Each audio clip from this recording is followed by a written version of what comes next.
ఇటీవలే టీఆర్ఎస్ నుంచి బయటకు వచ్చిన సీనియర్ నేతలు చంద్రశేఖర్, విజయరామారావు, రఘునందన్లు కాంగ్రెస్ పార్టీలో చేరారు. ముఖ్యమంత్రి కిరణ్ తో పాటు ఢిల్లీ చేరిన ఈ ముగ్గురు దిగ్విజయ్ సమక్షంలో కాంగ్రెస్ కండువాలు కప్పుకున్నారు. దిగ్విజయ్ సింగ్ తో కిరణ్ కుమార్ భేటీ అయిన సమయంలోనే వీరు కాంగ్రెస్ లో చేరారు. కాంగ్రెస్ పార్టీని ఆ చేసిన మేలును మర్చిపోకుండా వారితో పాటు మేము ఉండి వెన్నుదన్నుగా ఉండాలని చెప్పేసి ఈరోజు కాంగ్రెస్ పార్టీలో చేరినాం. ఇదే విధంగా ఆంధ్ర రాయలసీమ ప్రాంతంలో ఉన్న దళితులందరూ కూడా వాళ్లకు కూడా మాకంటే కూడా ఎక్కువ మేలు జరుగుతుంది కాబట్టి వాళ్ళందరూ కూడా సహృదయంతో దీన్ని యాక్సెప్ట్ చేయాలని చెప్పేసి కూడా మేము రిక్వెస్ట్ చేస్తున్నాం.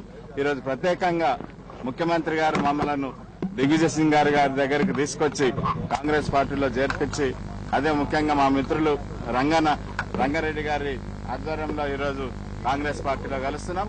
అందరికి కూడా ప్రత్యేకంగా హృదయపూర్వకమైన అభినందనలు, ధన్యవాదాలు తెలుపుకుంటున్నాం.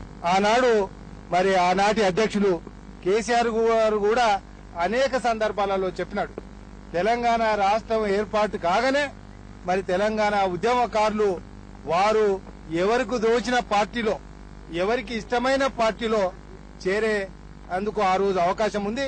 తెలంగాణ రాష్ట్రం రాగానే ఏ కండిషన్ లేకుండా టీఆర్ఎస్ పార్టీని కూడా కాంగ్రెస్ పార్టీలో విలీనం చేస్తానని అనేక సందర్భాలలో టీఆర్ఎస్ పార్టీ అధ్యక్షుడు కూడా చెప్పడం జరిగింది. ఆ దిశలోనే తెలంగాణ రాష్ట్రం ఏర్పాటు నిర్ణయం జరిగిన వెంటనే మేము కాంగ్రెస్ పార్టీ నాయకత్వంతో సంప్రదింపులు చేసినాం.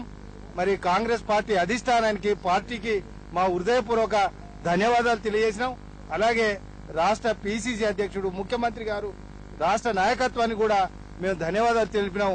ఈనాడు ముఖ్యమంత్రి గారి ఆధ్వర్యంలో, పీసీసీ గారి చొరవతో, అట్లాగే రంగారెడ్డి ఎమ్మెల్సీ గారి గైడెన్స్ తో దిగ్విజయ్ సింగ్ గారు మమ్ములో ఈ రోజు పార్టీలో చేర్చుకోవడం జరిగింది.